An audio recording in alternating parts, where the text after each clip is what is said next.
اس course میں سورہ النور کا تفصیلی مطالعہ کریں گے۔ معاشرتی زندگی، گھریلو زندگی اور تنظیمی زندگی کے جو آداب رب العزت نے سکھائے ہیں، انشاءاللہ ہم ان کو سیکھنے کی کوشش کریں گے۔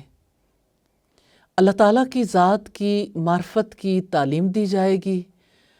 معاشرتی زندگی کی اساس عفت و پاک دامنی کی بقا کے لیے اللہ تعالیٰ نے جو احکامات دیے اور جن سزاؤں کا اعلان کیا ہے، ان کی حقیقت کو سمجھا جائے گا۔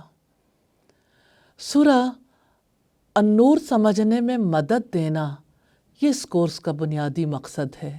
اللہ تعالیٰ سے دعا ہے اس روشنی کو دل و دماغ میں بسانے کے لیے اذن عطا فرما دے، توفیق دے دے، ہم اسے سمجھ سکیں، اس پر عمل کر سکیں۔